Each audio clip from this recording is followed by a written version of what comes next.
Une invitation au voyage et à la réflexion autour des enjeux du changement climatique. C'est ce que nous proposait l'ACAPA avec la projection du film de Gaël Derive, Une planète, une civilisation. Un film qui s'inscrit en toute logique dans le cadre de la Semaine du développement durable. J'ai fait le choix de projeter ce film car c'est un film qui parle du réchauffement climatique à l'échelle planétaire. On a également invité le réalisateur Gaël Derive qui, à la suite de ce film, va pouvoir débattre avec le public sur la question du réchauffement climatique, énergétique, mais également au niveau local. Alors ce film est projeté dans le cadre d'une action du PCET, le pays ajaccien, donc c'est le plan climat-énergie territorial, qui a été approuvé par le Conseil communautaire le 20 décembre dernier et s'inscrit également dans la Semaine du développement durable. La projection de ce film et les échanges qui ont suivi avec le réalisateur Gaël Derive, qui est surtout un scientifique expert en climat-énergie au niveau national, sont un moyen pour la CAPA de rappeler que les grands enjeux du changement climatique au niveau mondial trouvent un écho également au niveau local.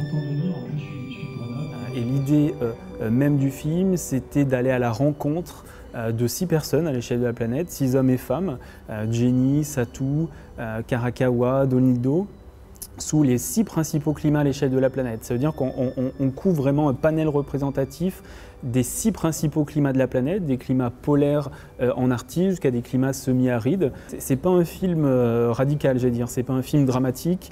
Souvent quand on parle changement climatique, dérèglement, c'est des films un petit peu durs, hein, où on voit pratiquement la fin du monde, c'est compliqué sur les problèmes énergie-climat.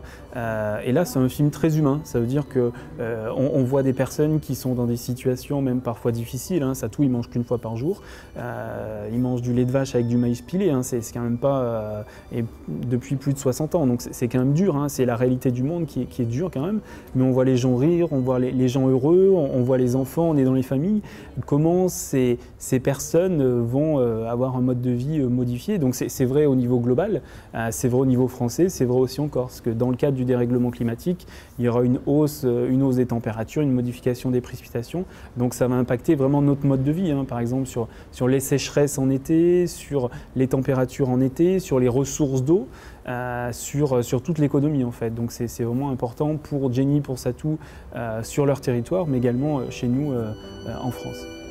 C'est à nous d'agir, donc voilà, en tout cas on est vraiment sur du local et ça c'est ce qui est passionnant, c'est comprendre ce qui se passe au niveau global pour agir au niveau local. En Corse, on a un observatoire du CNRS et qui implique d'autres organismes de recherche qui étudient le réchauffement climatique. Et en fait, autour de la Méditerranée, les scientifiques affirment que le réchauffement va être doublé par rapport à la moyenne de la planète. Donc s'il y a un réchauffement de l'ordre de 2 degrés à la fin du siècle sur la planète, ça fera 4 degrés pour nous en Corse et autour de la Méditerranée. De l'Amazonie à l'Himalaya, du Pacifique à l'Arctique, la rencontre de 6 hommes et femmes permet d'avoir une vision précise de l'évolution humaine et climatique à l'échelle de la planète. Ce film a permis d'ouvrir le débat sur les inégalités des modes de vie, le lien entre le climat et les activités humaines, les répercussions sociales du changement climatique actuel, ainsi que la nécessité d'une transition énergétique globale et locale.